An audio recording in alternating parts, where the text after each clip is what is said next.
s'articulera autour de quelques questions. D'abord, nous allons faire lecture du texte liminaire, à la suite de quoi M. Alioune Ndao, procureur, va apporter des éclairages sur le caractère illégal des actes qui sont posés par les autorités. Et M.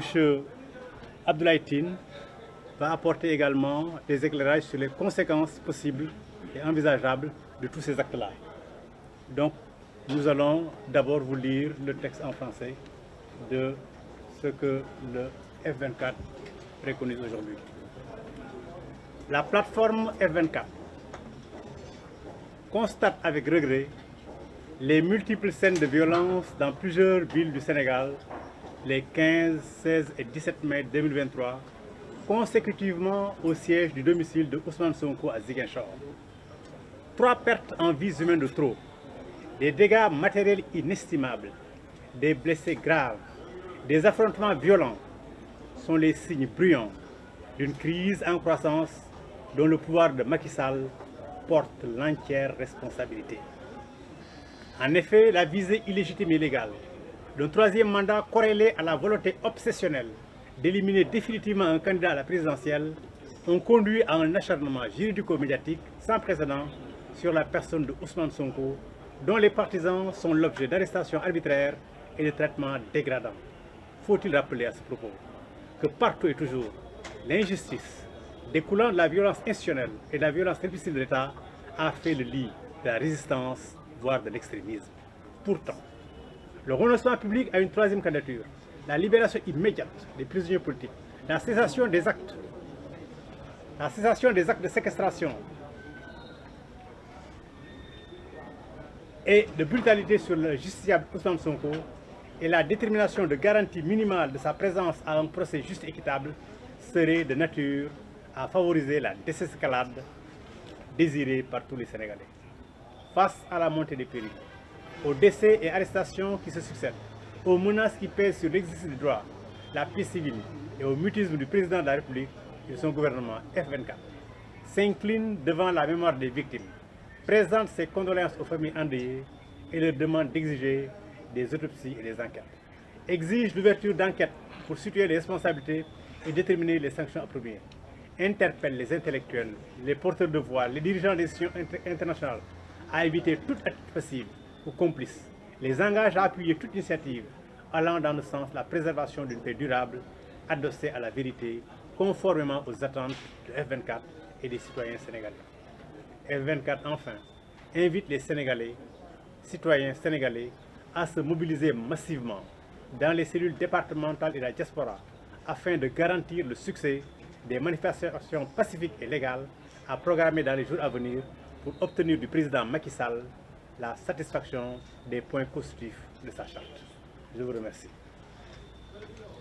Je vais donner la parole à M. Alioune Ndao pour apporter les éclairages sur l'illégalité des actions qui sont posées.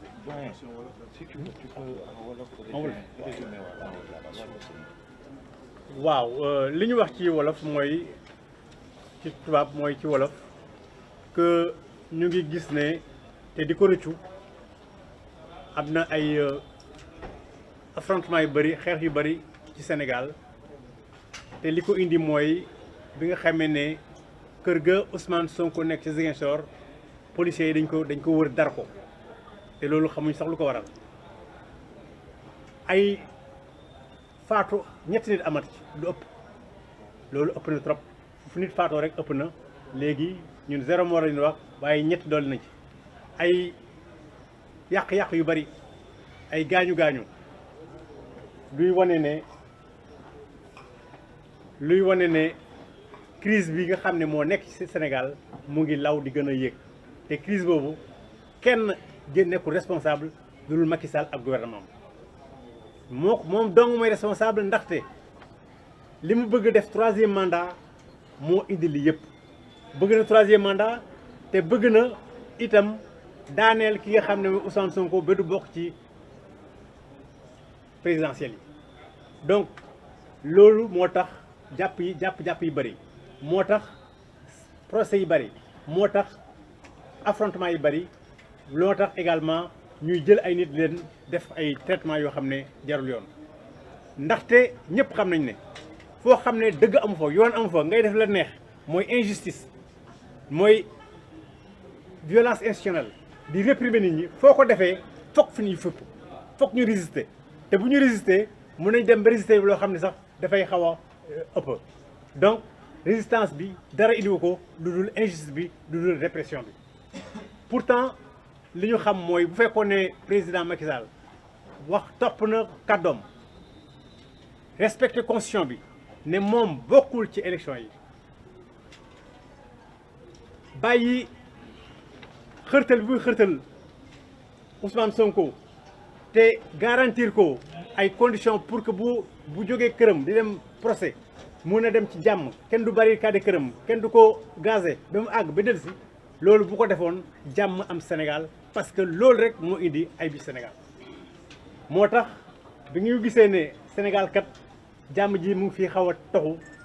gis ne dee ñu ngi fi bari jàpp yi bari jàmm daal mu ngi fi xaw a torox moo tax ñu gis ne président waxul dara ci nga xam ne mooy rey yi ñuy rey nit ñi fetal yi leen di fetal loolu yëpp waxu ci dara gouvernement bi waxu ci dara moo tax M23 F24 tey mu ne nañu ñaanal ñi nga xam ne jóge nañ fi ñaanal leen ba pare jaale ñi nga xam ne seeni njaboot lañu wax leen itam nañu góorgóorlu ba ku ci gaañu rek ñu defal autopsie ñu ngi exiger gouvernement bi mu ubbee enquête parce que dee yi bari na gaañu yi bari yàq bari na te gouvernement bi mooy responsable ñu ngi yëkkati suñu baat également di woo ñi nga xam ne ñooy intellectuel ñi nga xam ñooy porteur de voix ñi nga xam ñooy kilifa yëpp ci réew mi ñu bañ a ne tekk ci mbir mi bañ cee noppi na ku nekk jéem loo xam ne boo xam ne mën nga ko def nga def ko loo xam ne dana indi jàmm ci réew mi jàmm ji nga xam ne ñun waa F24 moom rek lañ bëgg ci réew mi ñun waa F24 réew mi yëpp ci loolu rek lañ bëgg ci réew mi donc ñu ngi invité également ñi nga xam ne ñooy sénégalais yi nga xam ne jàmm la ñu bëgg ñu ñëw ci cellule yi nga xam ne moom lañ créé ci département yëpp dañ fa créé ay cellules commencé nañ ko diaspora bi am na ñu ngi gis ngeen ko fu ne ñu ngi manifester muy Paris muy feneen New York fu ne ñu ngi manifester département yëpp lañ bëgg également ñëpp mobiliser bu ñu mobiliser ñu def ay mobilisation pacifique légale won Macky Sall ak àdduna yëpp ne sénégalais yi jàmm la ñu bëgg sénégalais yi bëgguñu troisième mandat sénégalais yi bëgguñu ñu tëj fi ay nit ci lu dul yoon li sénégalais yi bëgg mooy jàmm moo tax ñu woo ñëpp à partir de maintenant ñu rejoindre F24 ñu def ay manifestations yu rëy ci àdduna bi yëpp ba li ñu bëgg mooy comme ni ma ko waxee Macky Sall ne du fi ab troisième mandat Macky Sall bàyyi li nga xam ne bu mu nekkee te du dëgg du yoon ñu ngi gërëm Sénégal yëpp gis nañ leen keroog bi ñu ñëwee le 12 wax dëgg yàlla mbooloo buñ takku ñëwoon nañu te loolu mooy wane ne tànk ñu nekk di ci jox jàmm di ci tekku ci dëgg loolu Sénégal yi ànd nañ ci te bëgg nañ ci du gën ànd ak ñun ci loolu ndaxte buñ ko àndee rek ci dëgg rek nañu am jàmm ci Sénégal ñu ngi leen di gërëm leen sant donc merci procureur